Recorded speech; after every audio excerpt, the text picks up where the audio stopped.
It's the third time this month. Well, that's that. Father never relents.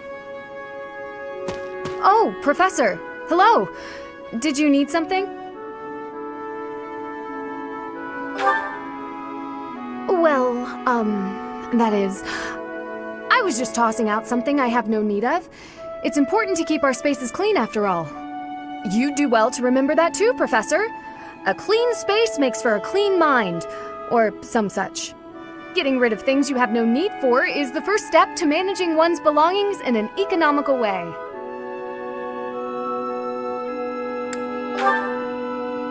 Does that surprise you? Perhaps it seems ill-befitting someone of noble birth to care about such things. Despite my family's nobility, we have never been particularly wealthy. So my father raised me to be conservative with my resources, paring down when necessary. He also encouraged me to keep my living spaces immaculate, so the two go hand in hand, I suppose.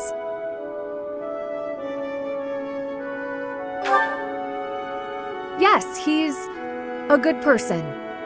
Even when managing our territory used up most of our family's resources, he still went out of his way to ensure my comfort.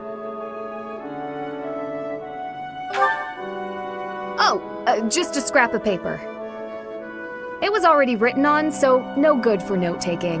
And obviously, I can't use it to clean my lance. So I tossed it. No need to hang on to inconsequential things, you know. Professor, did you come to check on me for any particular reason? Oh, well, if there's nothing important, I'll be on my way then. I still have some cleaning to take care of, after all. Talk to you later, Professor. Ugh, will Father never learn? All of these useless letters are only creating more rubbish in the world. Professor? Oh, I didn't see you standing there. My apologies.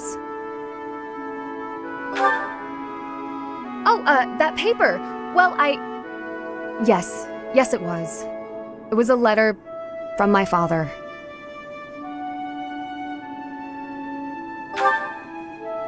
I understand where you're coming from here, but I have no need of such things.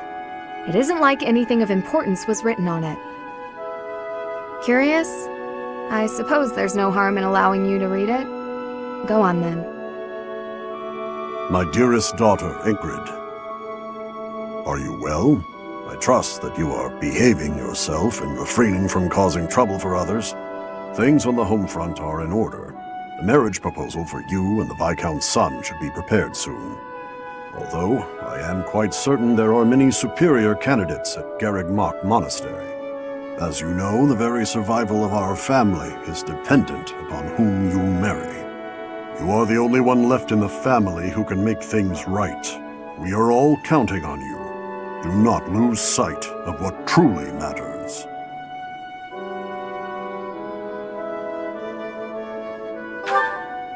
Yes. Perhaps you found it somewhat entertaining. I've told you that we've never been very well off financially. My noble family, House Galatea, branched off from House Daphne in the Alliance. Shortly after, we were lucky enough to receive the support of the royal family, allowing us to attain nobility, to some extent. But the territory we watch over is poor, its harvest meager, and our noble blood too has grown thin. Neither my father nor my brothers bear a crest. I, however, do bear a crest. Because of this, my father sees me as our family's one hope for the future. A crest is highly prized among nobles. Were I to marry into a greater noble family, that financial support could soothe our woes. Thank you, Professor. Your sentiment alone is a great comfort to me. Despite my own feelings, I understand his approach to all this. It isn't that he doesn't care for me. I understand it very, very well, which is why I apologize, Professor. I must be going. Apologies for bothering you so late. I just really wanted to speak with you. Thank you. You see, I've been feeling conflicted about my future. It may seem petty to worry about such things in the middle of a war like this. This isn't something I open up about with many people. Feeling such a sense of inner turmoil while a war rages on, and others are fighting with all they have, well, it feels a little selfish. The truth is, I've wanted to be a knight ever since I was a small child. Not just any knight, like one you might find serving within the castle guard, but a true knight, one serving a master. However, my father has always had different plans for me. He wants me to marry for the benefit of the Galatea family. Defying my father feels wrong. I've seen how he's struggled over the years. His burden has always been far greater than any I've had to bear myself. While he fed me extravagant meals, he subsisted on meager portions and watered-down soups. He never once complained, even though he must have been starving. Knowing his sacrifices, I've never been able to tell him of my dream of becoming a knight. Although ultimately, I find myself betraying his wishes.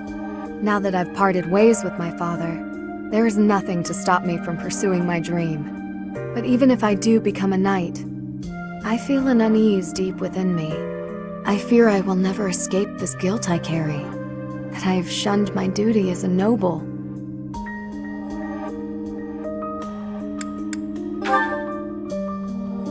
Yes, I know. All I can do is accept this inner turmoil. Even with the academy days long behind us, you're still a professor through and through. Always listening to others' troubles and offering up your wisdom. I really am grateful for all that you do for us, Professor. I hope you'll always be here as a guide to everyone. I know I myself would appreciate that deeply.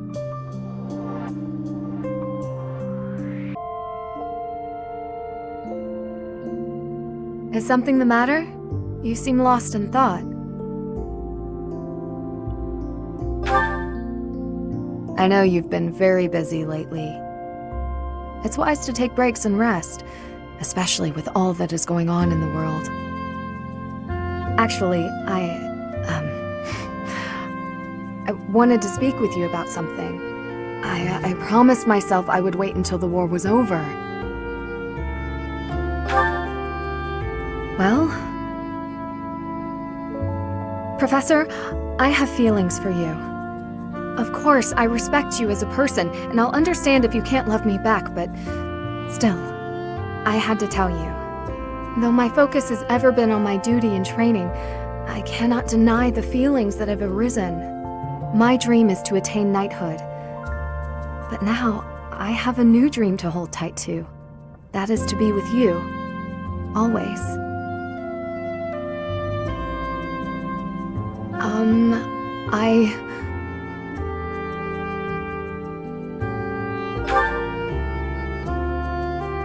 Oh, is this? I must say, I'm a little inelegant with such matters. Battle is all I know. Are you quite certain? You truly desire to share your life with me? I am so happy! I worried that my feelings would go unrequited. Now that all of that is out in the open, I feel as light as a feather. My love, I swear to stay by your side, always. I swear on the goddess above, and on you, here at my side. You and I together, entering this new age. No matter what the future brings, I will stand by you as your sword, your shield, and your dearest companion. There is nothing that brings me more joy. It truly is all I need in this world. I love you so very much. I'm sorry. I'm overcome. This may take some getting used to. Thank you for sparring with me, Your Highness. It seems despite how hard I've worked, I'm still no match for you. Oh, there's no need for such humility. Thanks to all of your hard work, you're improving rapidly. If you're going to praise me, it should at least be after I've won a match against you. You know, Ingrid, I may be the victor when we cross spears on foot like this. But on horseback, your handling of a lance is far superior. Can't I be allowed to have my own area of expertise? No, I cannot allow that. It's my duty to get stronger, to fight with all I have in defense of the kingdom and its people. Such high stakes. By the way, where did you learn that fierce jab of yours? I'm pretty sure the only other person I've seen perform that move is Glenn. So you recognized it? Yes, he shared much with me. I thought as much. I never imagined I would be on the receiving end of one of his techniques again. Glenn and I once studied under the same instructor. I've sparred with him more times than I can count. Ah, yes. He was never short on praise for you. Lord Dimitri is incredible. Such skill. There's no way I'll ever outmatch him. Things of that sort. Well now, he never said any of that to me. Well, he was Felix's brother. That family's not big on displays of affection. That is true. We spent about as much time arguing as we did training. I can't believe it's been 9 years since the tragedy of Dusker. Since we lost Glenn, along with so many others. So it has.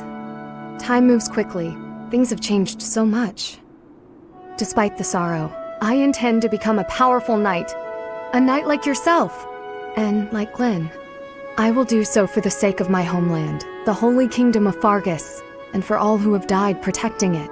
To that end, I hope you will spar with me again in the future, Your Highness. It would be my pleasure. After all, I value our training sessions as much as you do. Ingrid, I've been doing some thinking, and it occurs to me that I owe you an apology. What?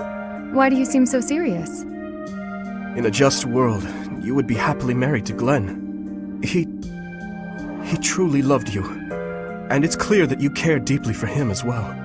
But on that awful night, he died right before my eyes. I could do nothing to prevent it. In a way, I'm responsible for you losing the joyous future that should have been yours.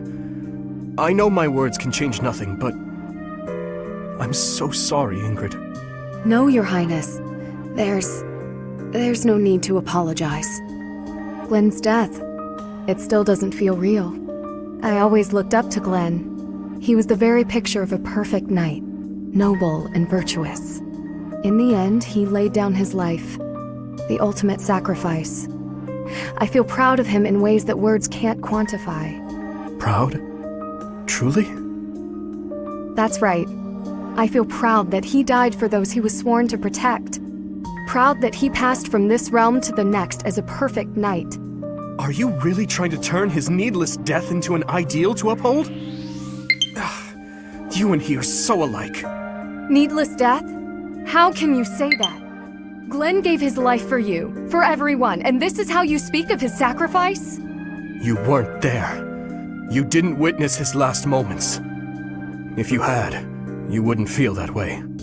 I don't care to hear your interpretation of his final moments. He was and will always be an ideal knight. You would do well to rethink that ideal, my friend. Pardon me? He served in your guard.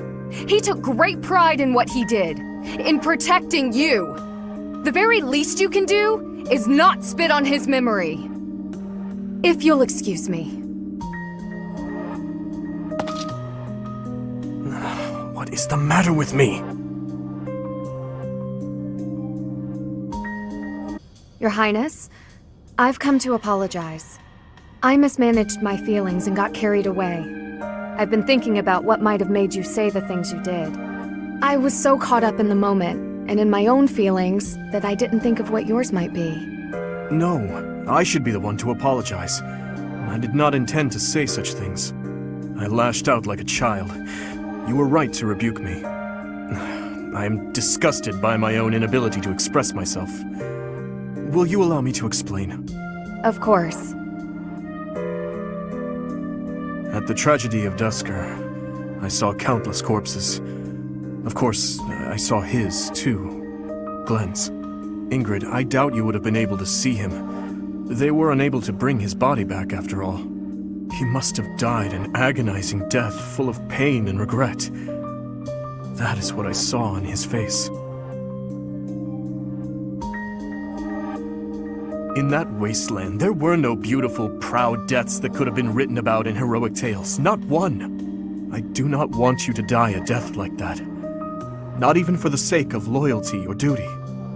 A king must at times order his soldiers and knights to fight and die on his behalf. Their lives must be used for the greater good. And this is something any good king understands innately. Any king who doesn't allow people to die on his behalf is too soft to rule well. You leave me little room for argument. Have I disappointed you? No. I chose to serve you because of how you are. As your knight, I will stand by your side and uphold your soft-hearted ideals. What has changed, Ingrid? You were so obstinate the other day. I've realized that I haven't been facing a very important truth. Because of you, I can finally move on. Thank you.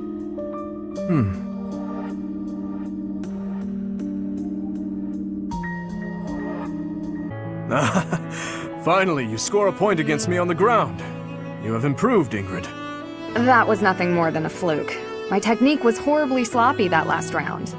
It does not matter what sort of technique it was. You won. If this had been a real battle, I would be dead. You wielded your lance well, without any hesitation. Has your approach changed? You may recall when I said I'm now able to move on, because of you. I remember. What did you mean by it?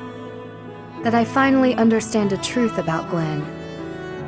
It sounds as though he died with a heavy heart. A heart that carried regret. I had suspected as much. But instead of acknowledging it, I twisted my memory of him to fit an ideal I've been upholding. I see.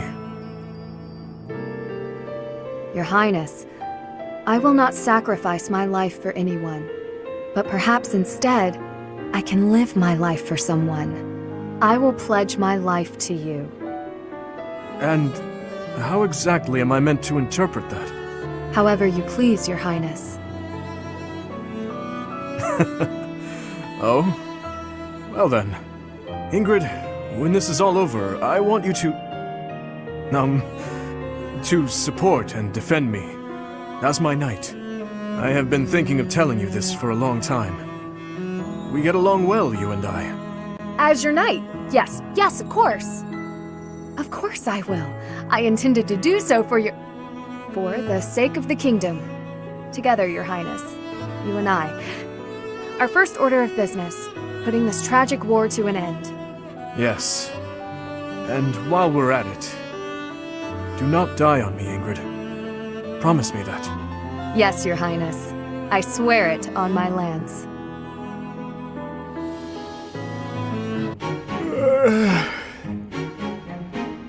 Claude.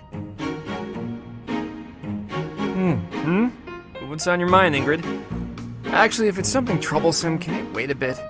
I am positively exhausted today, so I was gonna turn in early. Don't you try to stop me, you hear? The sun just barely dipped below the horizon, yet you're already preparing for bed? Rising with the dawn and setting with the sun. Isn't that how a life is meant to be lived? I'm almost certain you have never been awake at sunrise, Claude.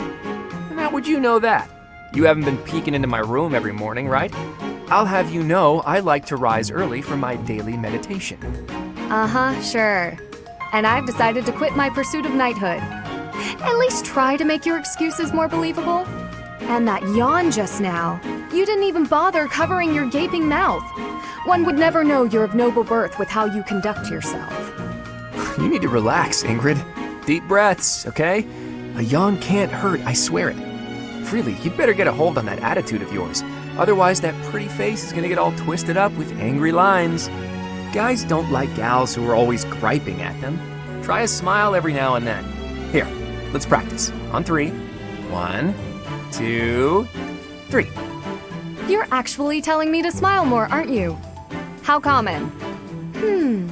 Since you're so insistent upon telling me what my face should be doing, perhaps my blade can restructure your face with a more permanent smile. All jokes aside, are you not a leader? As a leader, you should set a shining example. A position such as yours comes with responsibilities. See that you consider them more carefully in the future. Ashe. And just how long do you plan on lounging about yawning like a slob? At least lounge in your own quarters. Okay. Honestly, some people... Wow, somebody needs to teach that girl to lighten up.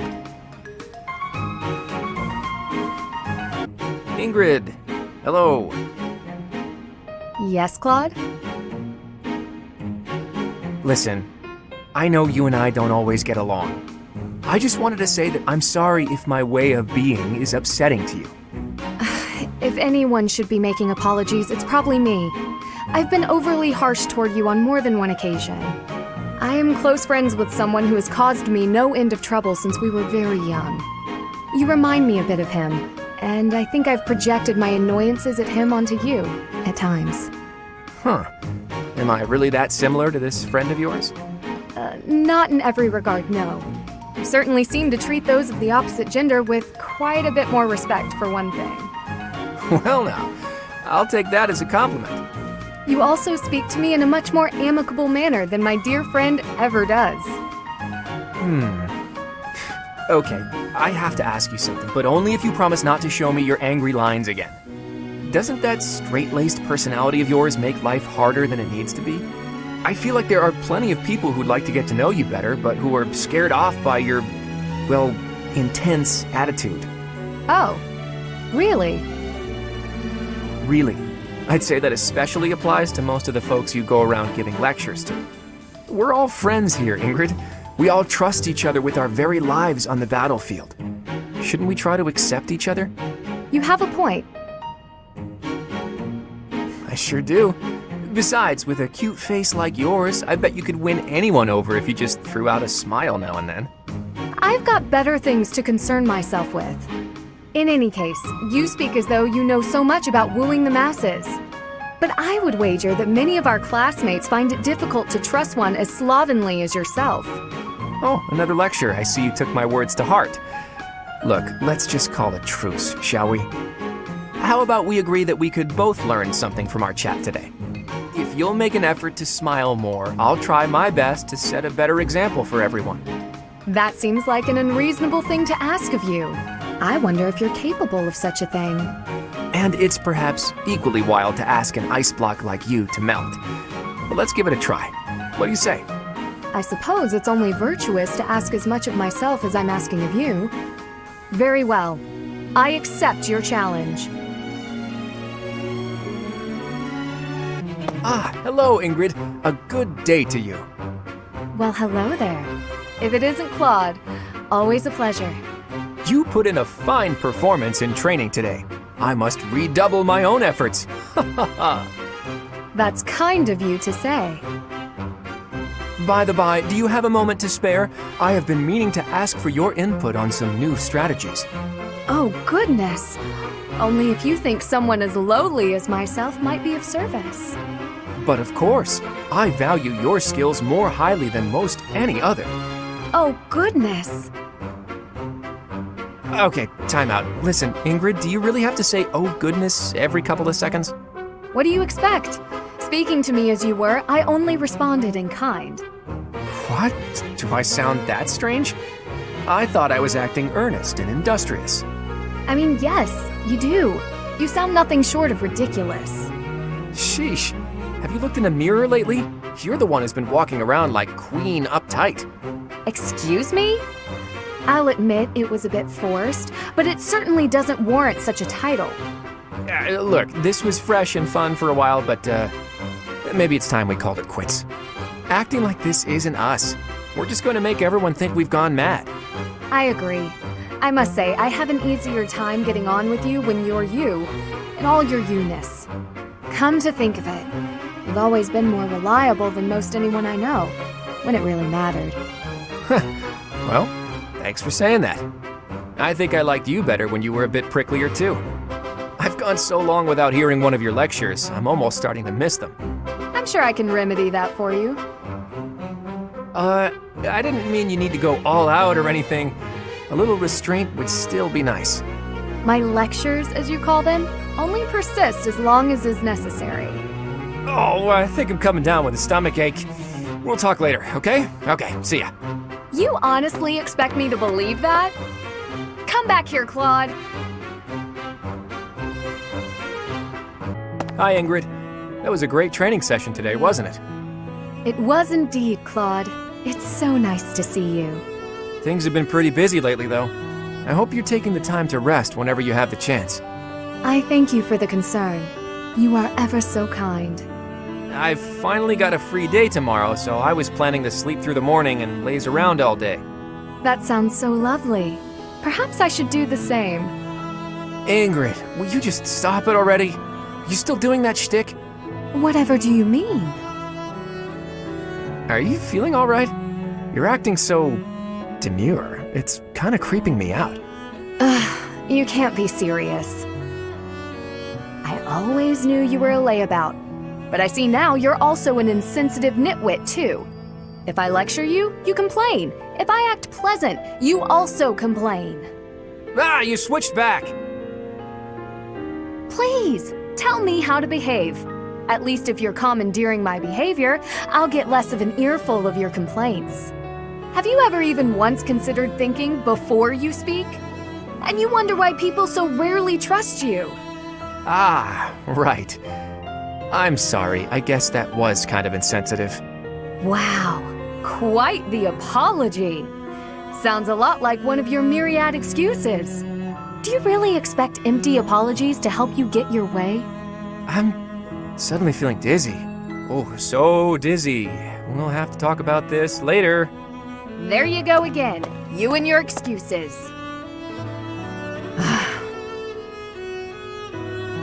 I thought if I made extra efforts to be pleasant, he and I might finally interact without bickering. I just don't know what the best approach is with him. There is no best approach. Were you listening to everything I just said? Ugh. I thought you'd run off. I told you before, didn't I? You're better off as your normal, prickly self. I don't mind getting lectured by you, so keep on doing that from time to time, okay? Just maybe not all of the time. Anyway, oh, the dizziness. Bye. As if an occasional lecture could ever cut it. Bernadetta, please come out of your room. You've been in there for ages. You need to train. No. Sorry, not happening. I'm not playing around, Bernadetta. This training is absolutely crucial to the war. I don't care. I can't handle it today. Please leave. Why did you come here? Why did I come here? I didn't choose to join the academy. I was forced. Then more stuff happened, and I didn't have a say in any of it. So here I am, somehow. I suppose not everyone has to be pleased about being here. But even so, Bernadetta, I'll ask one more time. Please come out of there. And I'll tell you one more time. It's not happening. Not right now. Not today. You leave me no alternative. If you're near the door, you'd better step away. Ugh! My door! Why? Now hurry along, Bernadetta. You've got lots of training to catch up on. Spare me! I'll train! Just not with you. Anyone but you, please. Is that so? That presents a problem. I know we are two very different people, but whether or not you like me, we are on the same side and must learn to work together. It's not about any of that! If this is how you treat people on your own side, what do you do to your enemies? Don't ask questions you don't want answers to. I did what was necessary to get you to comply. Nothing more. I do hope that the professor will be able to help you through the rest of your training. In the meantime, I will fix your door. Good luck! Right. Okay. Good. Ah, there you are. I just checked your room, but obviously you weren't in there. Oh, You didn't break the door down again looking for me, did you? Of course not. I'm not unreasonable. I just wanted to discuss something with you. Discuss? Is that really all? Okay, I can handle that. Firstly, I'd like to apologize for breaking down your door. I'm sorry. It was perhaps a bit rash.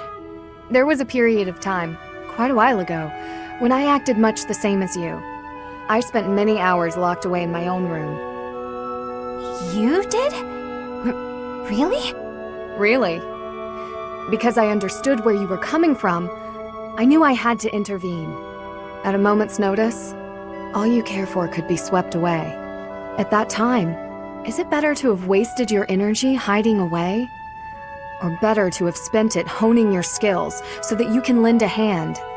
But even if I did train, what's the point? It's not like it would do much good. Don't speak so disparagingly of yourself. It doesn't help things. You have plenty of strengths. No, you think so? Just look how quickly you sprint back to your room, for example.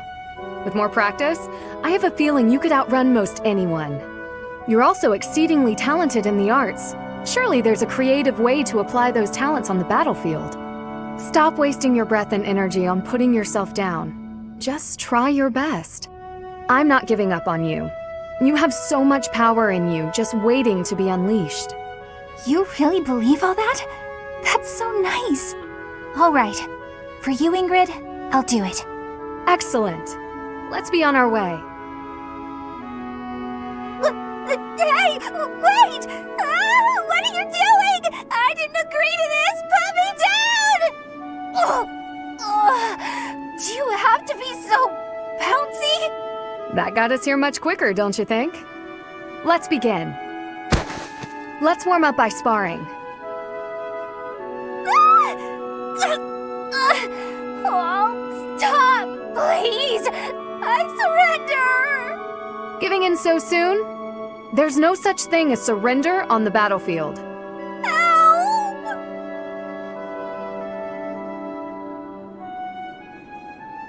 Ingrid, do you have a moment?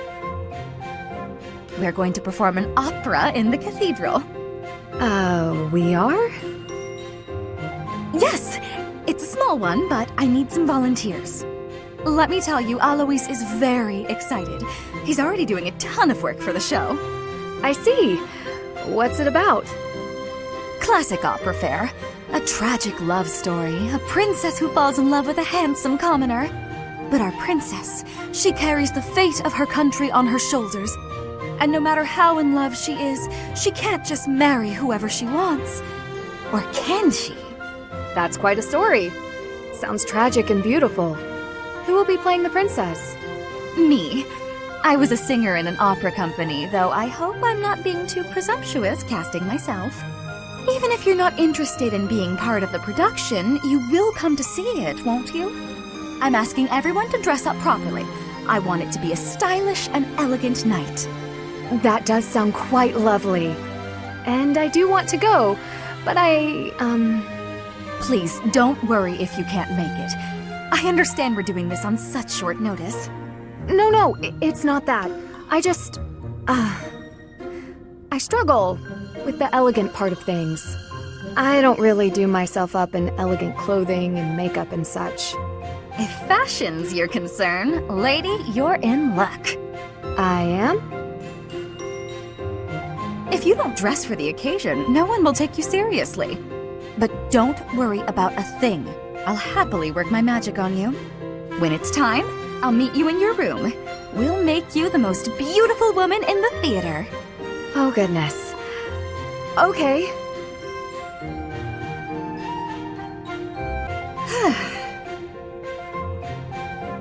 Why are you sighing at me like that?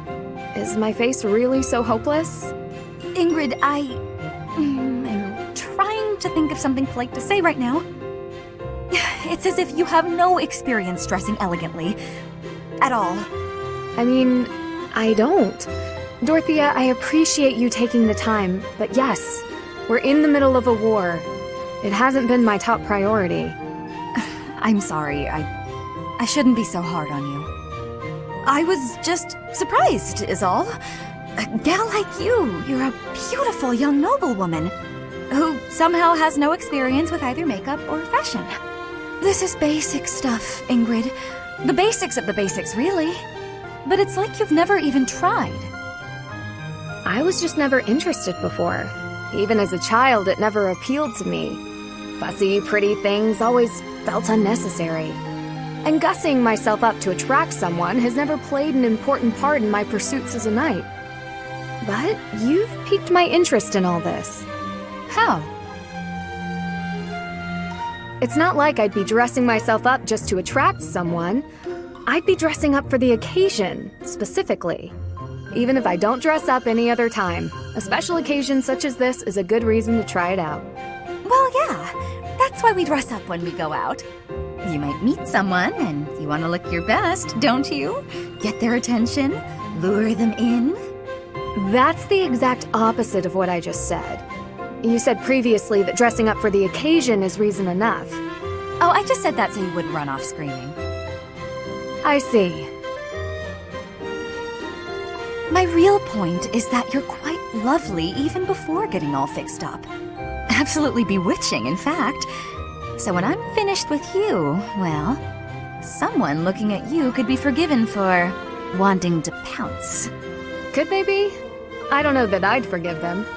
Oh, I know. That's why just before I lunge, I'm gonna ask permission. Permission is not granted. Ever. Just back off. Are you injured? No. Good.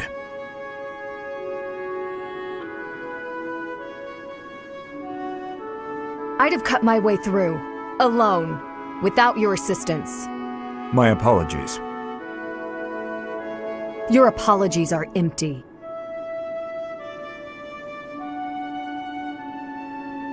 I spoke out of turn. I'm sorry, Dedu. His Highness has put his faith in you. You're a valuable comrade, no matter my feelings. The people of Dusker... Save your breath. There were countless people like you in the capital. People who spat, threw things, insults and stones alike, whenever they pleased. Their anger was natural. I do not begrudge them. I see. You owe me no apology, and I will keep my distance on all other occasions. But on the field of battle, allow me to aid you. If you were to fall, His Highness would grieve. I see. Then I will accept your help on the battlefield. Understood.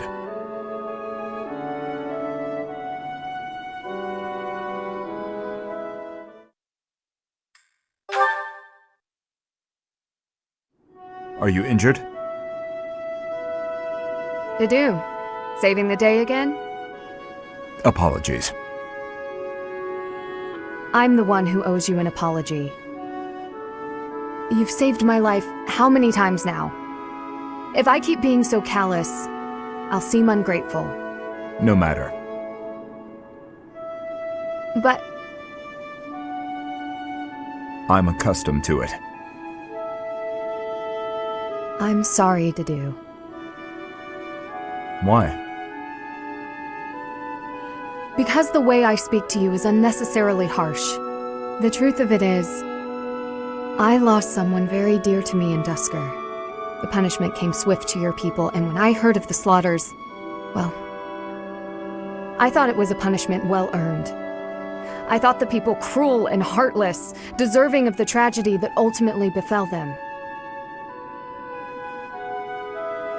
But you're different. You seem nothing like the people of whom I speak. So why not speak back against how I and so many others feel? Why not question this unfair prejudice and tell me I haven't the right to hold a grudge against you? If you just speak to me, if you tell me the truth about all of this. I do not know the truth of it myself. His Highness says the tragedy was not the fault of my people. But just like anywhere, there were many different people in Dusker. Some very good, and others very bad. It is not unimaginable that some may have conspired to take part in that wickedness. Perhaps we are merely victims. Or perhaps we are regicidal monsters. Whatever the truth of it is, you are not to blame. The people I hate are the ones who are responsible for that whole mess. You just got caught up in all of it. Ingrid, You've rushed to my side. You've saved me countless times. I am sorry for how I've treated you. Truly. if you think of me as your ally, that will suffice. For me, that is enough.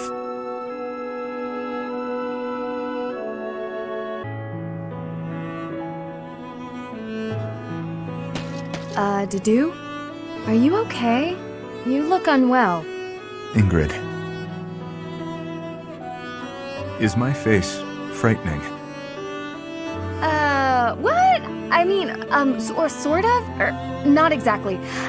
I wouldn't use the word frightening. Aggressive, maybe? But it's really nothing to worry about. Why? Did someone say something cruel? I made a village child cry. Oh, I see. Let me guess. You feel like you look frightening, so you walked around with a smile glued to your face. How did you know?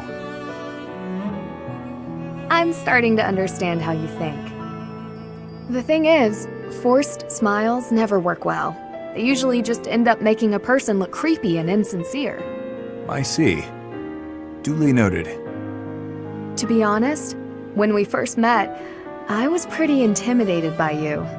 Not because of a smile, but a lack of any emotion whatsoever. And you so rarely spoke. I had no idea what to make of you. But that's only because I wasn't making an effort to get to know you. Because you were from Dusker. As I started to get to know you, to understand your personality, I realized what a fool I'd been. Personality. You may come off intimidating, but underneath that cool exterior is a kind, loyal, and noble person. A really wonderful person. In a certain regard, you are one of the knightliest people I know. What is it? Wonderful person. This is the first time anyone has ever said a thing like that to me.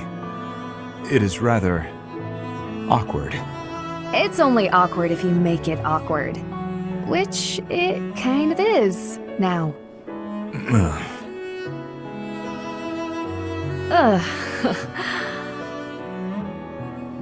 Well, let me know if you need anything.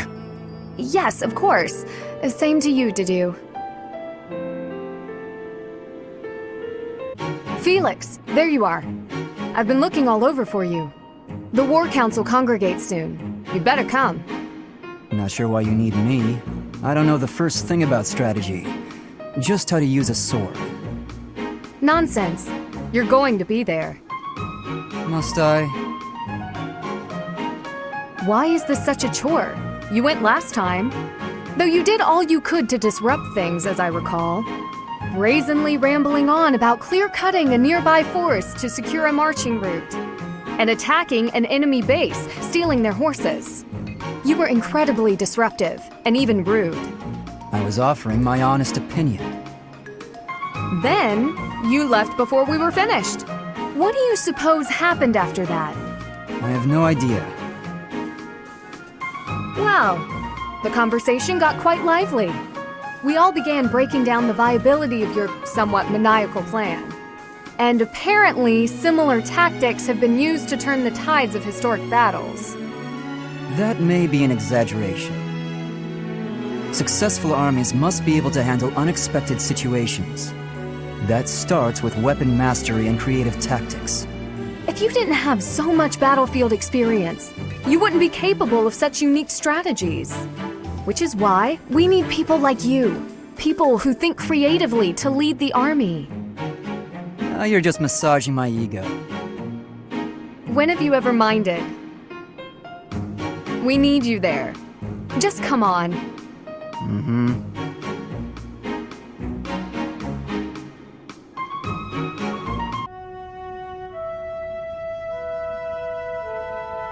Hello? Oh, hello. Have you been there long? I was absorbed in this book. Another silly legend? First of all, they're not silly. And second of all, no. It's an essay that speaks to uncommon and challenging battle scenarios. I've been researching such things since you proposed your unique strategy. Listen to this. Your commander gives orders that put your hometown in extreme danger. Do you carry out the orders or protect your hometown? What nonsense. I was talking about real-world tactics, not some dumb ethical question. Whatever your personal feelings on the matter, I see similarities between such tactics and these dumb ethical questions. I haven't read beyond this one, but I think the obvious answer is to follow your commander. The duty and pride of being a knight demand that you follow orders, regardless of your own feelings. But if I were put in such a position, I don't know how I'd fare. In fact, were someone to carry out those orders, I know that I'd attempt to stop them. Stop bothering with all this. You're not meant to be a knight. Go find a husband. Excuse me? You heard me. I know you hate the ideals of chivalry and pride. So much so, you prefer to escape your duty as your family's heir. You have no right to criticize me for my ideals. Perhaps not. At least I know not to heedlessly obey orders. I know not to romanticize blind obedience. My brother taught me to think for myself. Don't you dare bring Glenn into this. You're right. Forget it. Why are you taking over my cleaning responsibilities? You're wounded, and you're going too slowly. I couldn't stand to watch. You're still fretting over me, are you? I'm fine now, really. It wasn't even serious. I could have handled the situation alone. That enemy wasn't much of a threat. Yes, we all know you could have. But I also didn't want to risk something unforeseen befalling you. I've been doing some thinking. I feel a bit lost. I don't know that I'm cut out to be a knight after all. Without fulfilling that dream, without being a knight, I've been asking myself where my place is in the world. And I think I found my answer. I don't want to lose anyone anymore. So I want to protect those I hold dear. That's why you were protecting me, huh? What a fool you are. Foolish to act in line with what I value most? Were I to die, I would die knowing I followed my heart, my truest calling. I've been reading through more of that book I was telling you about. Recall the hypothetical question it posed? Do you carry out the orders or protect your hometown? You've been reading that garbage again?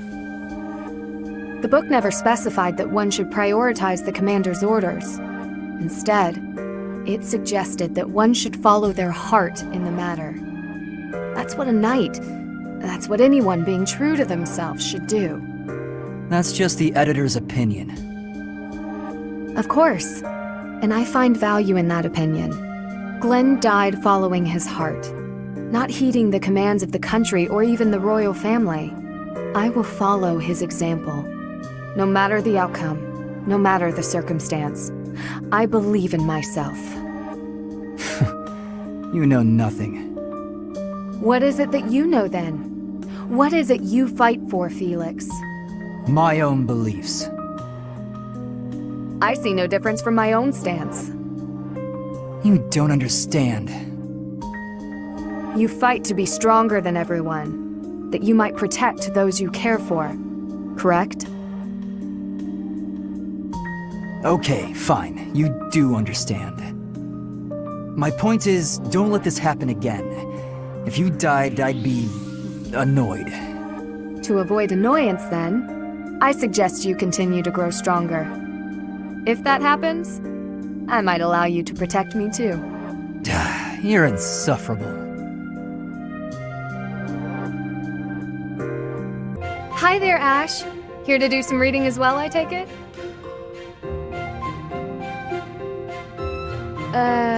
Ashe?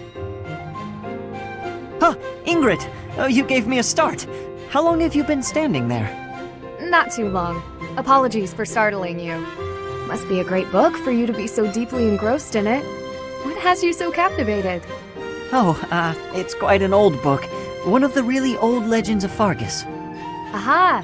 It must be the Sword of Kaifon then, yes? Oh, so you know it. Oh yes, I know it quite well. I read it often as a child. In fact, I read it so much that my personal copy fell apart. I brought it everywhere with me. I adore that book. The tale of the warrior Kaifon, whose devotion and loyalty enabled his best friend Lug to become king. He went to great lengths to see things through. Exactly! I love the image of him charging forward into the fray, ready to take on any obstacle in the name of his king. Indeed, he was the very picture of the perfect knight. In my opinion, the best chapter is right around the middle of the book. Ah, the part about the war of the eagle and lion? That's my favorite part! In a flash, Kaifon's sword flew from its scabbard. The knight parried the assassin's blade mere inches from the spine of his king. Kaifon's blade hummed like the wind, slashing the enemy's throat. In mere moments, their forces lay vanquished, decimated by his mighty blows. I can recite the entirety of it if you like. I never grow weary of that tale, the pinnacle of knighthood, with all its struggles and glory. I know just what you mean. I never get tired of it. Some people laugh at me for reading these old tales, but I'll never outgrow them. I'm glad to find someone who shares my enthusiasm. I'm glad of it as well.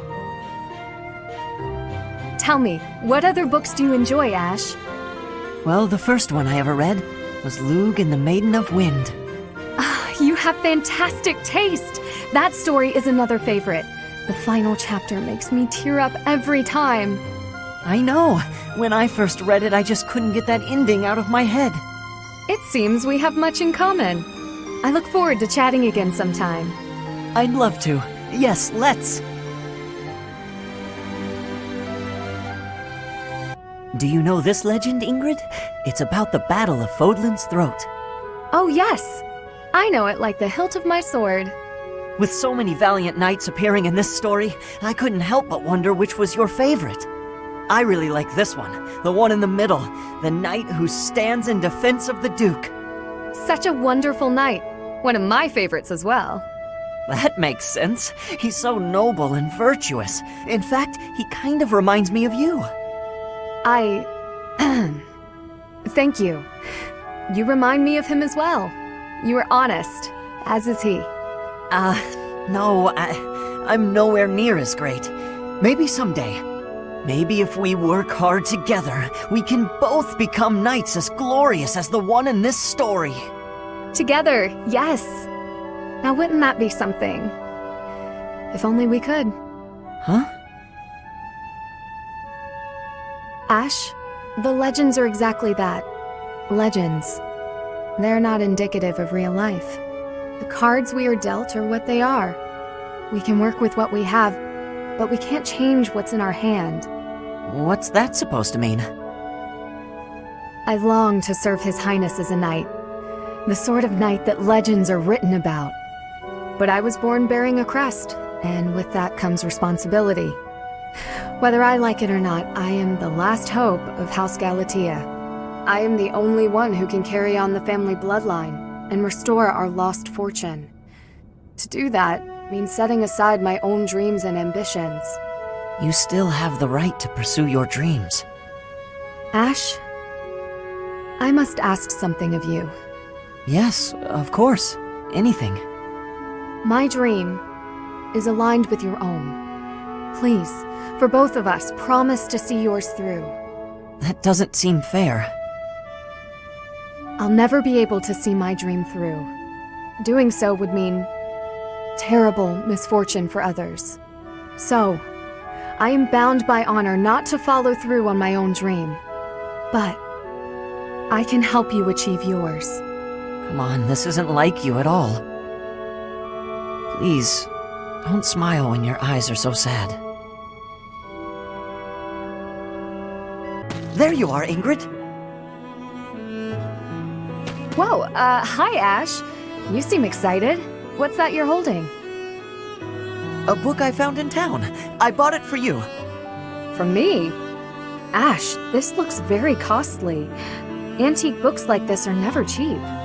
Wow, the cover is stunning, and the binding is still in fantastic condition. I drove a hard bargain. Still, I'll probably have to cut back on my spending for a while. Why did you go to so much trouble? It wasn't easy, but as soon as I came across this legend, I knew you had to read it too. Well then, I will read it. Oh, the knight on the cover looks striking. Fascinating, right? I was captivated from the moment I laid eyes on the cover. There's an aura of stoicism intermingled with beauty, even amid a gruesome battle. Wait, looking closer at the face, this knight is a woman. Yes, and she was a real historical figure. She was born into a noble family and bore a crest, but she was accepted into the king's service as a knight. She fought in many battles at her king's side, serving him all her life as his right hand. Oh, sorry, I've said too much. I didn't mean to spoil the story for you. I'm just so excited. I hope you enjoy it too. Thank you for the encouragement, Ashe. Living as a knight is certainly not an easy task. I know it will mean much pain, strife, and heartache. But I still want to pursue that dream. Talking to you has reminded me. I'm not the type who gives up easily. That's the Ingrid I know. So to start, I'm going to read this book. Great! When you're finished and freshly inspired, we'll talk about becoming knights. Not the ones in stories either. The real thing! I look forward to it, Ashe.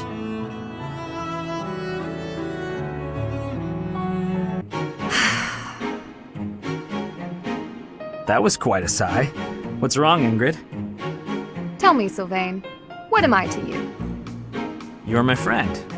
One of my oldest, in fact. An old friend, is it? Then why must I clean up the casualties left behind by your skirt chasing? Nobody asked you to do that. Heck, I thought you enjoyed it. Besides, you're real good at it. I'm excited to continue working with you. Do you mean to imply you have no intention of acting a bit more respectably? Please don't yell like that. Everybody's staring at us. When you were 8, you came on to my sweet, sweet granny. My granny! Come on! I was 8 and she was That was a long time ago. Sylvain hit on Ingrid's grandmother? Wow. People can hear you. Please be quiet. When you were 10, we went to that harvest festival, and you started making eyes at a scarecrow. A scarecrow? Wait a second. That was just an accident. A tragic, tragic accident. When you were 15, you sought, relentlessly might I add, to involve yourself with Lord Gwendol's daughter. Who do you suppose made peace with the furious lord despite having nothing to do with it? Me. Always me, always for you. Every time. What a jerk. You know what? This conversation is over. I'm done. My point is that this has to end. Not later, but now. Fine. I promise I'll try to change. Are you happy now?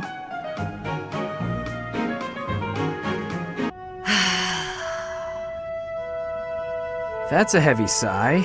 Again. Yeah? That's the sigh of exhaustion after spending the past month apologizing for your behavior to, well, everyone. Apologizing? I've been pretty darn restrained lately. If by restrained you mean falling all over yourself to garner the attention of every passing female, then yes, you've been quite restrained. Mark my words, the more you hurt people, the more weighty the repercussions will be. Your actions will come around to bite you. Ha! If I get bitten, that's all just part of the game. Heck, I had one girl's brother come after me with a pitchfork. If you end up getting maimed or killed by a pitchfork, don't expect me at your funeral. Glenn used to make light of getting hurt too. Then one day, he got more than hurt. Now he's gone. I'm sorry. I was being... You're right. I know what it did to you when he died. It hurt to see you hurt. and not be able to do anything. When you wouldn't even come out of your room to take care of your horse. Nothing affected me the way his passing affected me. Well, I'm happy that you're better. Seeing you out and about helped me relax enough to be able to flirt with girls again. Your predictability is utterly disappointing. When I finally stopped mourning, you know what brought me back? My concern for you. Me? You know you can't get along without me following in your shadow and caring for you. You flirt with anything that has a pulse, offend people left and right, and constantly cause commotions. Huh. The truth really does hurt. Please, Sylvain, consider your actions before you carry them out. And stop acting so nonchalant about getting hurt or killed. Promise me that. Okay. I promise. Training on your own? You really do work hard. I hate to break it to you, Sylvain, but there's nobody here for you to flirt with. So there's not much reason to hang around. You're here, aren't you? How ridiculous. Almost as ridiculous as your face. You'd really say something like that to a handsome guy like me? I'm crushed. Joking aside, may I join you? I only came out here so I could train too. Sure, just don't get in my way. I've been thinking about it, and I really depend on you. Maybe that's weird since I'm older than you, but still. Hitting on me? Again? Have some dignity, would you? No, I'm being honest. I thought you'd listen. Hey, I'd like it if you didn't get too far away from me on the battlefield, okay? Just stay where I can see you. I'll stay as long as I can. You're useless without me, after all. What? No, I'm saying if there's one thing I can do on the battlefield, it's keep you safe. Whatever helps you feel better. Stay and protect me then. I couldn't bear it if you went off and died on me while I wasn't around. I'm pretty sure that's my line. It's getting late. We'd better head out. You're right. I'm exhausted anyway. You haven't been practicing enough. All that time you waste chasing after women would be better spent training. I'll train with you anytime, so just... What's that strange look for? Well, you're going to think I'm being a jerk or hitting on you or whatever. When we're side by side like this, training, I feel, I don't know, oddly at ease. I know what you mean. It's probably because we've been friends for so long.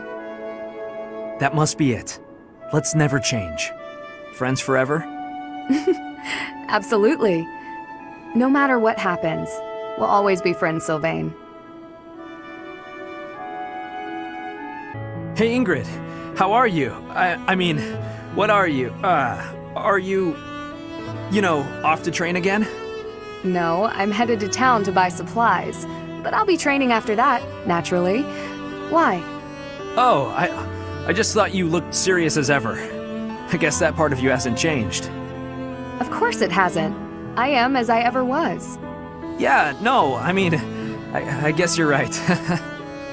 You're being weird. Have you always been this weird and I just never noticed? No, I'm pretty sure. I don't think so. By the by, have you, fallen for anybody recently? Don't be ridiculous. What are you even bumbling on about? Well, everyone's been talking about how you got really, pretty. Just, all of a sudden. Oh, you must be referring to the makeup. It's not a big deal or anything, just experimenting. I'm still learning. Did I mess something up? Huh? No, I think it looks good. You did surprisingly well. I mean, considering that it's you. Very funny. But I must say, I'm a bit surprised. It's unlike you to stumble over yourself this much. What? No, I'm not. I'm just, curious about why. All of a sudden. Why what? Why I'm wearing makeup? I'm still guessing it's for a guy. If I had to try and guess what sort of guy, I suppose I'd say... Felix? No, wait. I'm forgetting the royal line. Dimitri would be a way better catch. Wow, Way to make assumptions. Is it one of the knights? If it's not them... Wait, could it be me? Don't make me hurt you.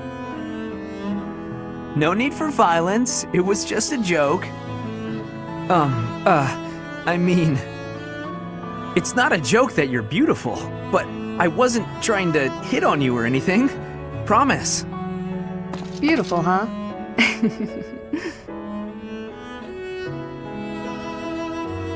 Nightfall? Already? Suppose I'd better wrap up. Good work with your training today, Ingrid. Here's something to wipe up the sweat.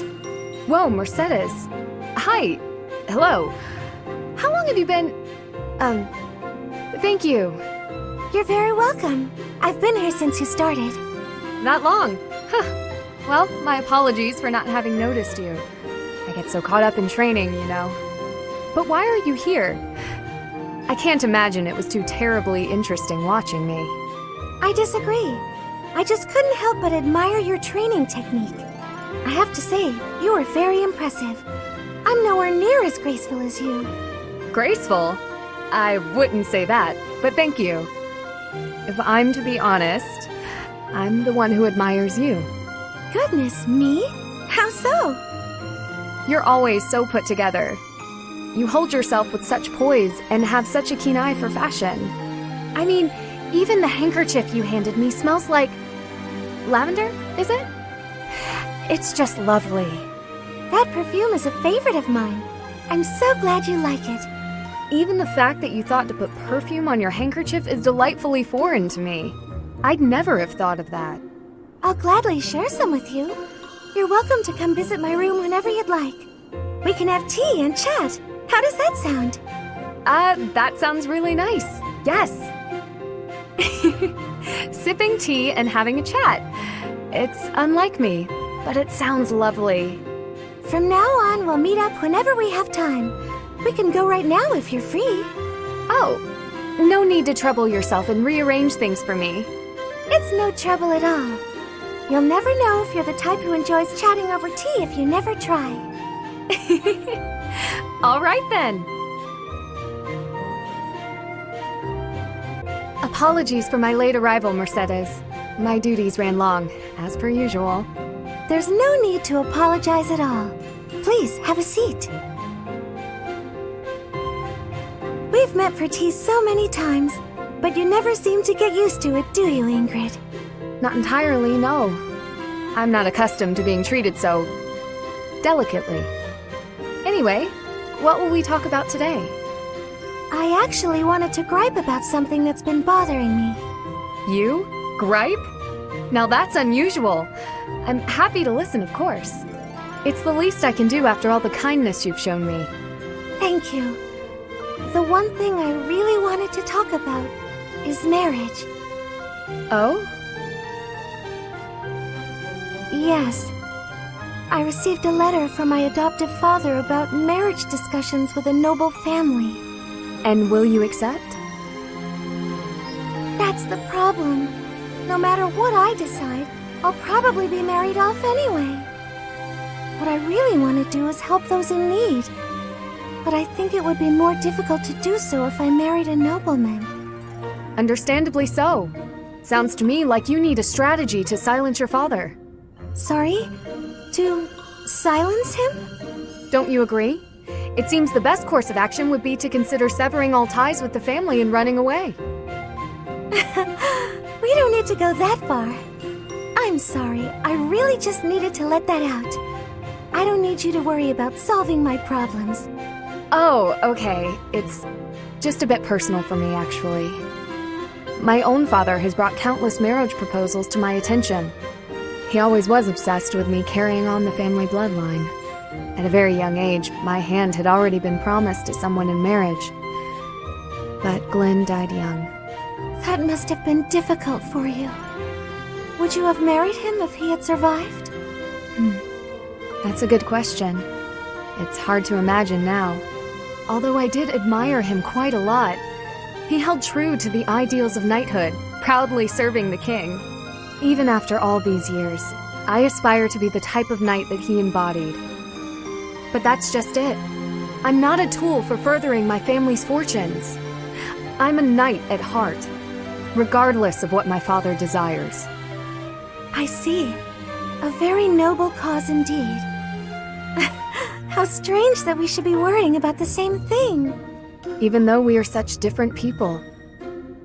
It's true. Enjoying a nice chat over tea with you like this makes me realize maybe the paths we walk aren't so different after all. Don't you think? I do. These tea parties of ours, they really are something special. That they are. Ingrid, I would love to get to know you better if that's okay. I want to know about your childhood, your favorite books, the sweets you like, anything at all. Absolutely. I'm happy to speak with you anytime. And I want to know you better too, Mercedes. Hello, Ingrid.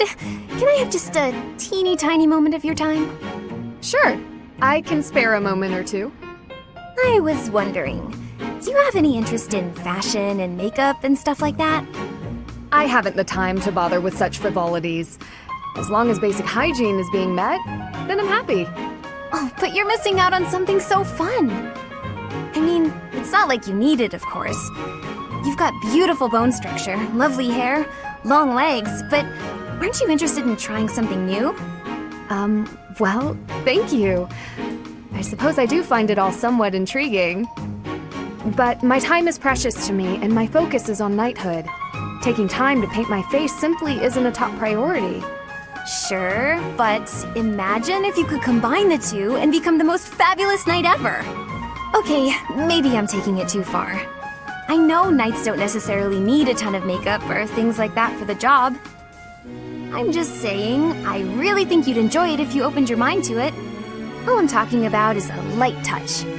I can see it now. Your gorgeous face done up with a delicate application of makeup. The fabulous knight who everyone looks up to and wants to be. Well, maybe? I guess. That does sound mostly harmless. Hooray! Okay, we don't have a moment to lose. Here, take this makeup kit, play around with the colors, and see what speaks to you. Now, wait just a...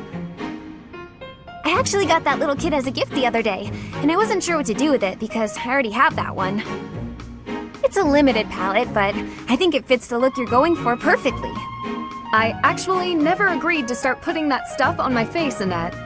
What? Oh. Well then, I guess this whole kit will have to go to waste. I'll just throw it away like the garbage it is. You're throwing it away? I can't just stand by and let something go to waste. Okay. All right. Thank you. We can do this. That's the spirit! Oh, and I'm happy to help you learn to apply it too. Come on, let's go to my room. I have some brush techniques to show you before you get started. Now, don't get carried away.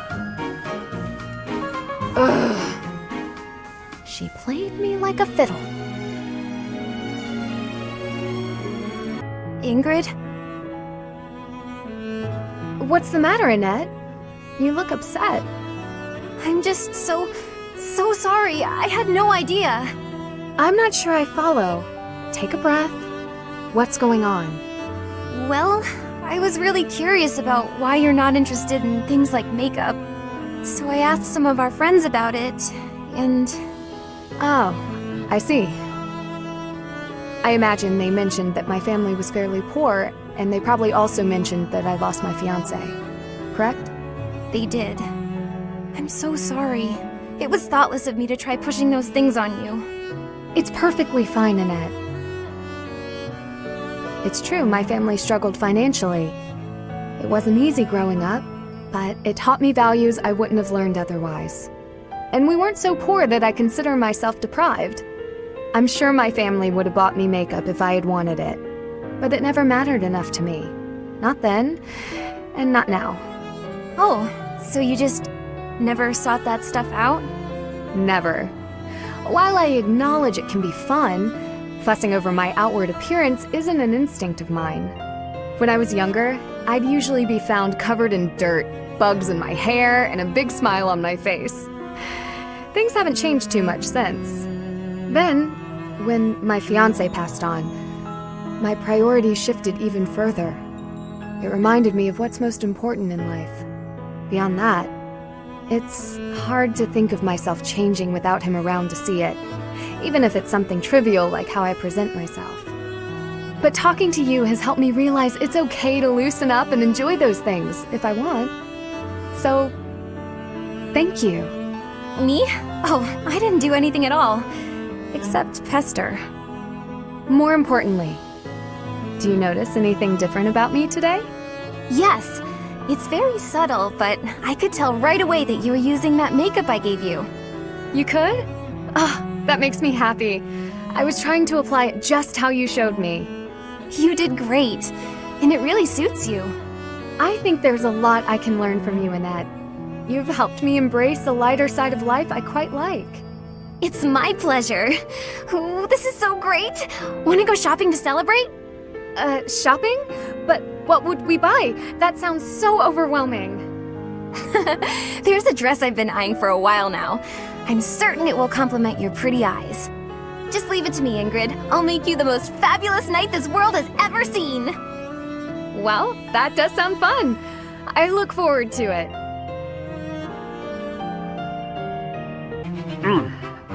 This meat is so good.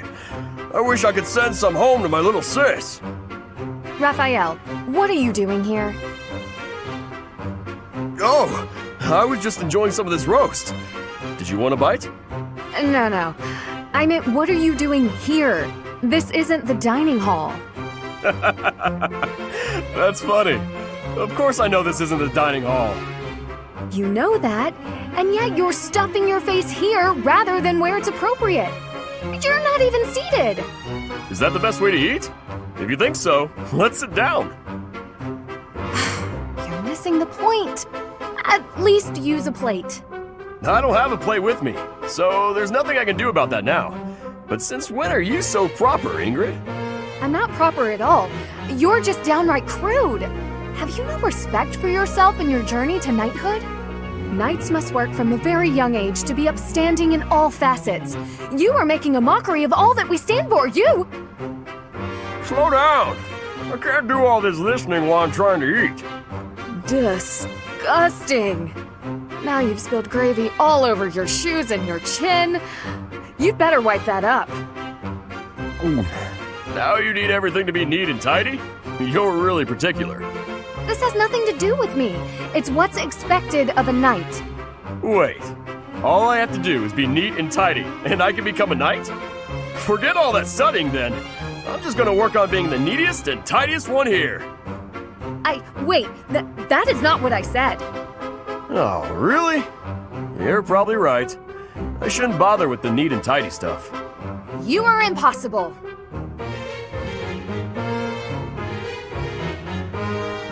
Huh?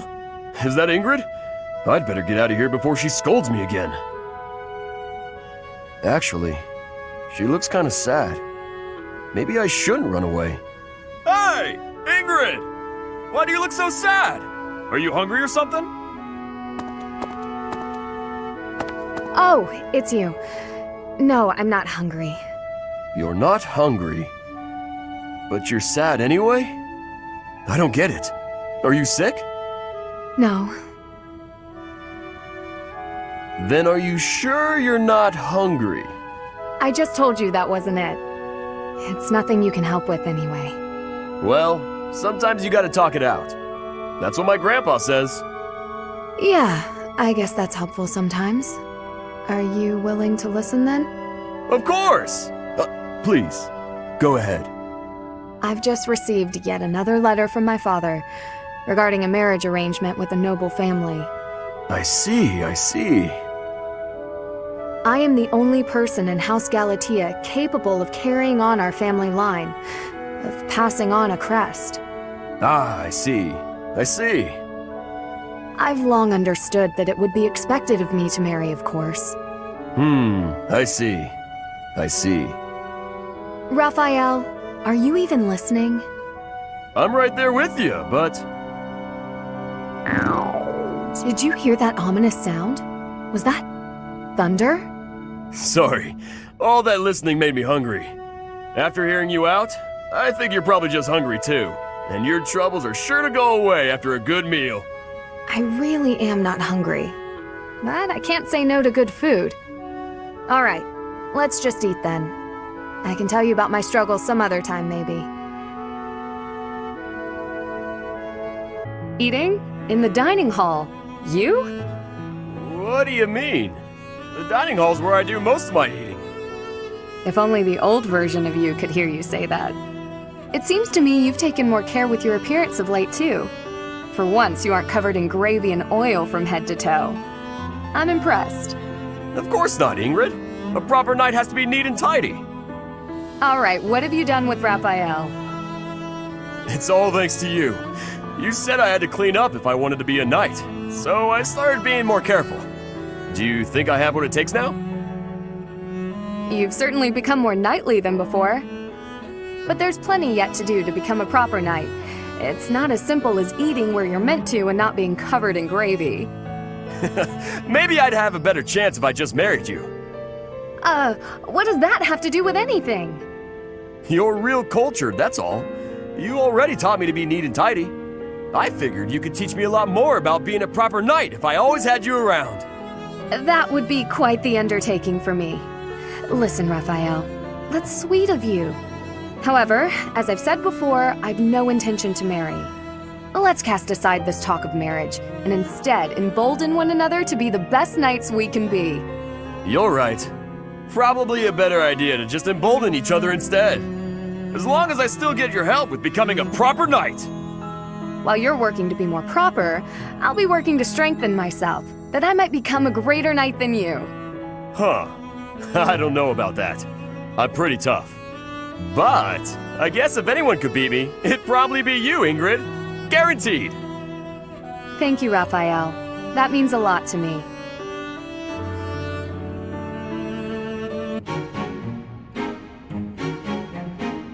Hey, Ignatz.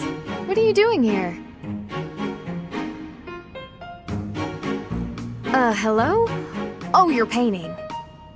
Ingrid, what are you doing here? I could ask you the same. I did ask you the same. Anyway, I'm just visiting the cathedral. I must say, that painting is looking wonderful. Ah, don't look, don't look! Why not? It really looks great. Really? I wouldn't lie. Let me have a look. Oh, it's the statue of St. Saros. I hope you don't think I was ignoring you. When I'm painting, I get totally absorbed. Of course not. My feelings aren't hurt so easily. What if you gave her a more edgy outfit? Shorten up her skirt or something. No, that would be improper. Ooh, and how about making her sword bigger? Oh, turn her into a valiant knight. But she's not a knight. Ah, come on. Just this once?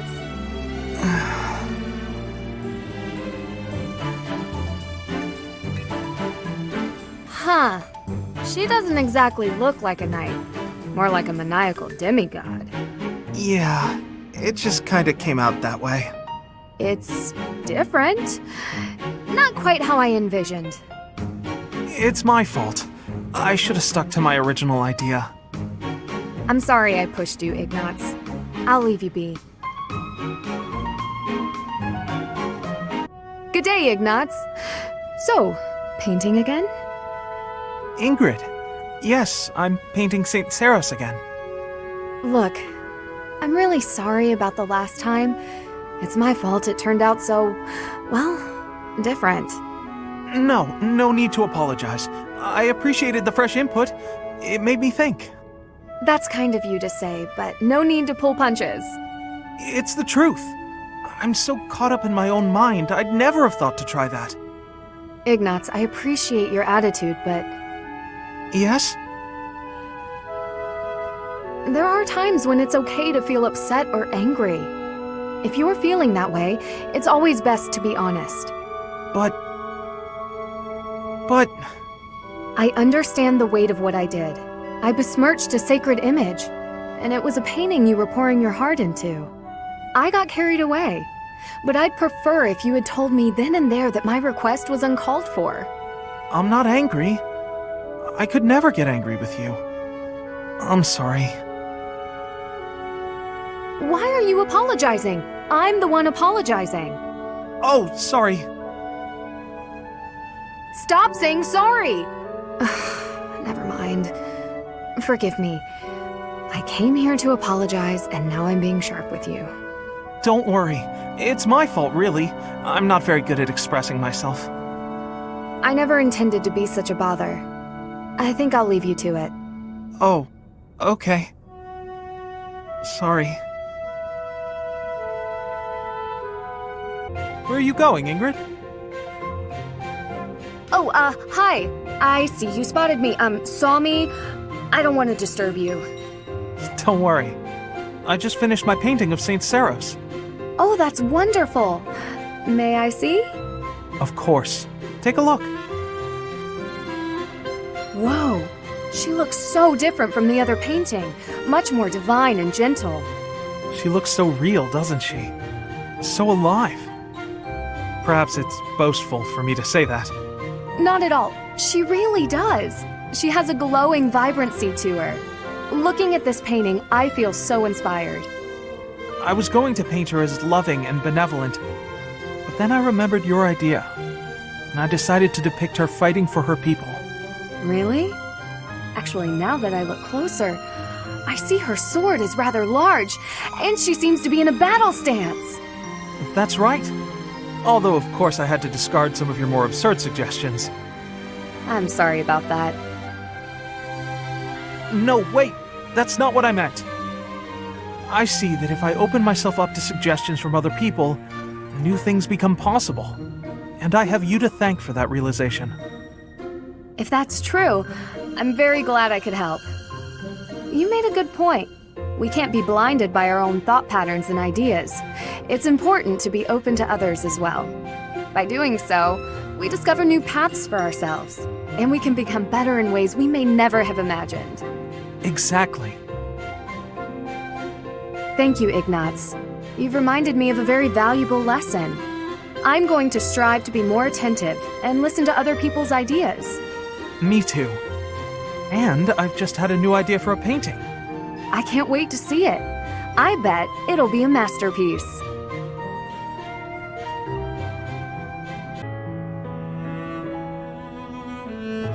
Always diligently working on your craft.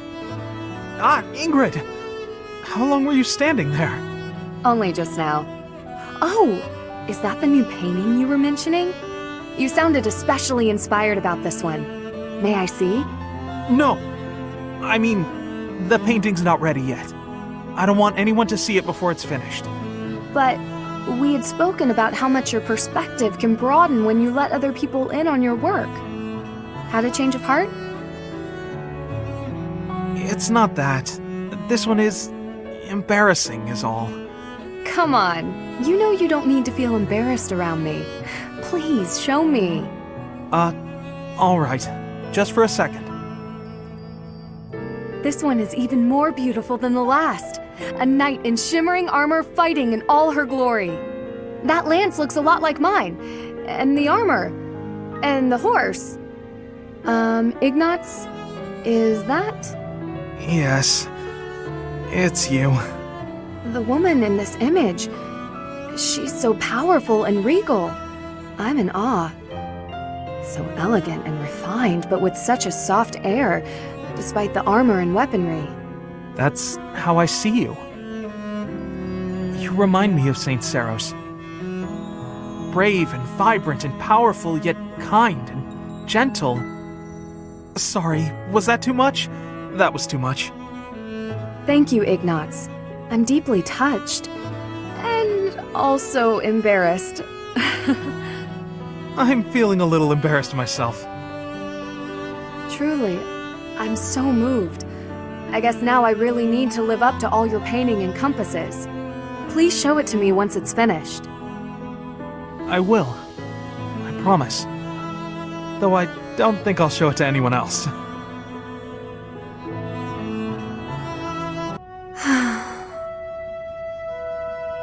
Is something troubling you, Ingrid? Oh, Seteth. You seem to have caught me when I thought nobody was around. Perhaps I can help, if you would like to share. I wouldn't want to bother you with my trivialities. I will not pry, of course. But if you keep it to yourself, no one will be able to help you. That's true. It's regarding my father. Count Galatea. I have met him once or twice. Yes, that's him. He and I have parted ways now. House Galatea was financially unstable for a long time. We were hardly able to support our soldiers and their steeds. My father had hopes that with my crest, I'd be married into a noble family, and that House Galatea's financial troubles would be a thing of the past. Ah, I see. And the other house would benefit from the addition of your crest-bearing blood. That was certainly the idea, but I broke ties with them. I do wonder how they are doing back home. It seems to me you have suffered much for the misfortune of being born with a crest. I beg your pardon? I know crests are highly valued, but they are also a burden. My feelings are mixed. You truly think so? But you're so devoted to the goddess. I'm surprised to hear you say such a thing. Perhaps one day I will expound upon my opinion of crests in greater detail with you. For now, let it suffice to say that whether or not you bear one is secondary to your identity. You are a person, first and foremost. And you should be permitted to grow as a person, crest or not. I agree. Thank you for listening. If you ever wish to discuss this again, consider me available whenever you please. Thank you so much.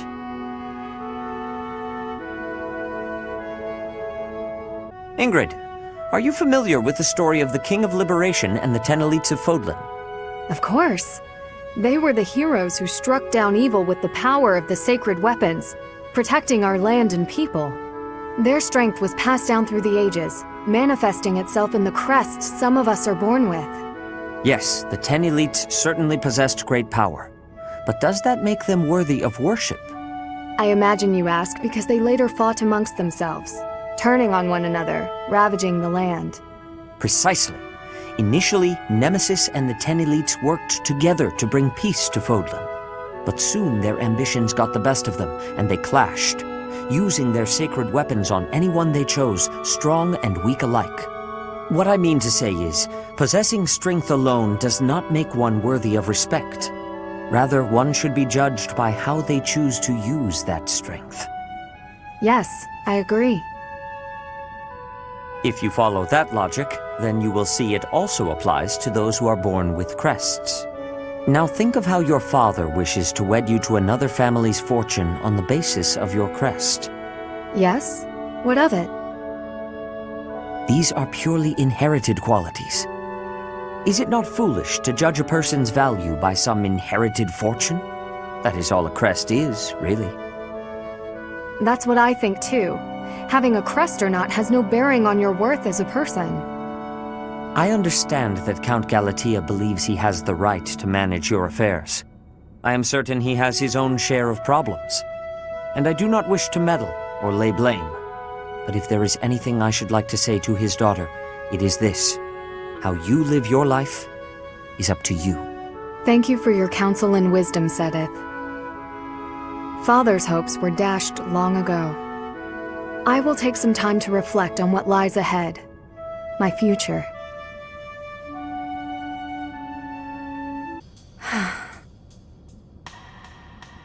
Still contemplating, I see.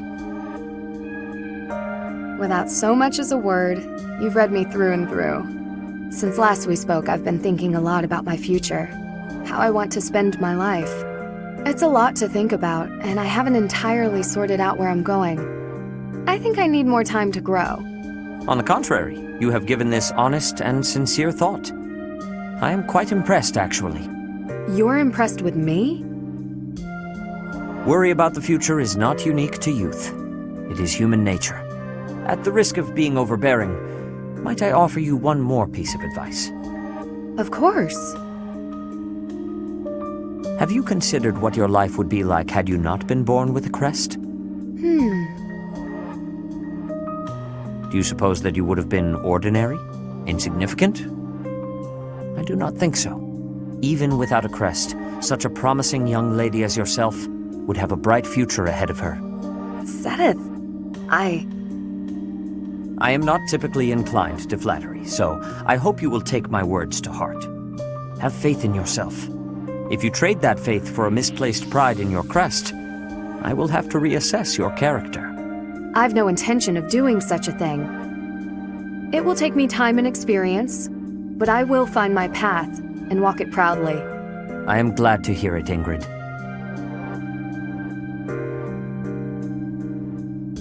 Seteth, do you have a moment? Certainly.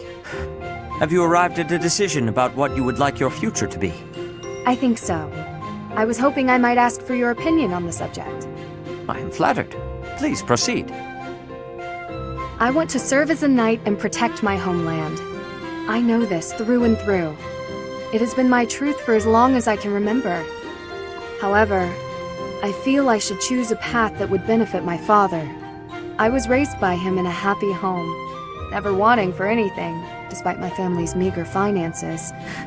I owe it to him to choose a path he'd approve of. If that is the decision you have reached after such careful deliberation, then I have no objections. But may I ask you something? Please, go ahead. Have you actually had a conversation with your father about this? I have not. There hasn't been time to pay him a visit. He did permit me to join this war. But I was brash about my departure. I left forcibly. In that case, it is all the more important that you speak to him. Perhaps. My father is an obstinate man. At this point, I'm not sure he'd care to hear what I have to say. I do not know the man well, so perhaps it is not my place to judge. However, I do know what it's like to fret constantly over one's family. If he is as doting a father as you say, then he will want to know how you truly feel. I do not think he will refuse your wishes if you share them with him honestly. Of course, if your decision remains the same after speaking with him, then so be it. Seteth, thank you. You're right. I should talk to him. I've spent so much time thinking about how stubborn he is that I've neglected to acknowledge my own part in all this. Rather than blaming him, I need to recognize how stubborn I myself have been. Maybe if I open up and allow for vulnerability, he will too. That is the way. Hold your head up high and stride forward into the unknown. I will. And I will keep your words close to my heart. Thank you for everything, Seteth.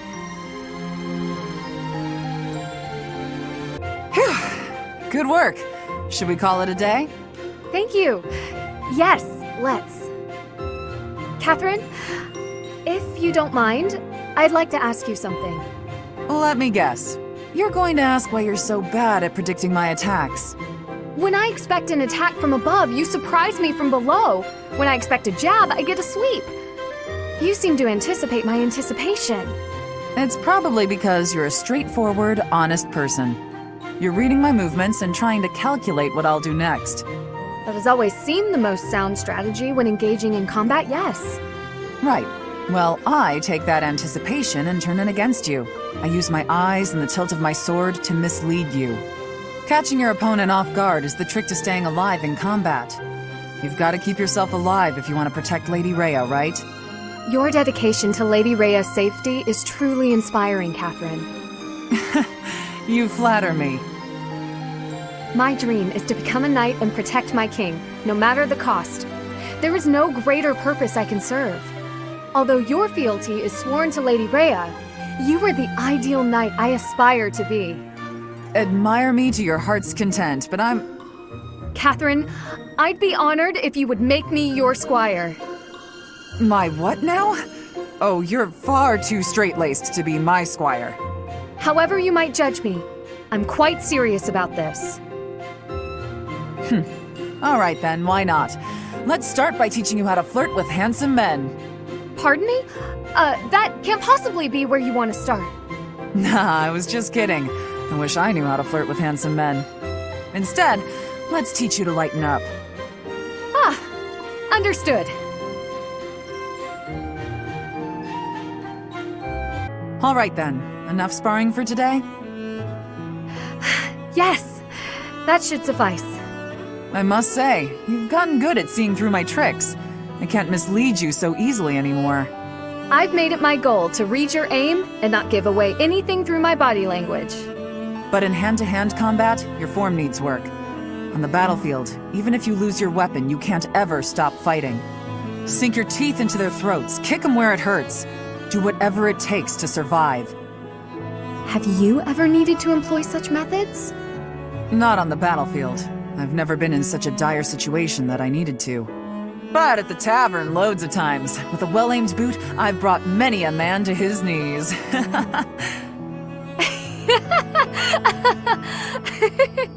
My point is, you can't hesitate to use dirty tactics. You have to grit your teeth and fight back. War isn't as pretty as it's made out to be in all those poems and songs. Sometimes, even as a knight, you have to do things that you might think are beneath you. You might even have to let innocent bystanders die. Are you prepared for that, Ingrid? Do you really want to be a knight, knowing what it entails? I'm prepared to do whatever is requested of me, come what may. I will be a knight who loyally serves my king, just as you loyally serve Lady Rhea. You've got me wrong. I'm loyal to the Archbishop, but only up to a point. I'd do anything in the world for Lady Rhea, except die. If she asked me to die for her, I wouldn't. Does that sound like a contradiction? Very well. That's just who I am. You're right. It does sound like a contradiction. With all due respect, that isn't very knightly of you. I'm not sure I fully understand. You will someday. Maybe not for a while, but you will. In the meantime, just don't die, okay? I'll try my best.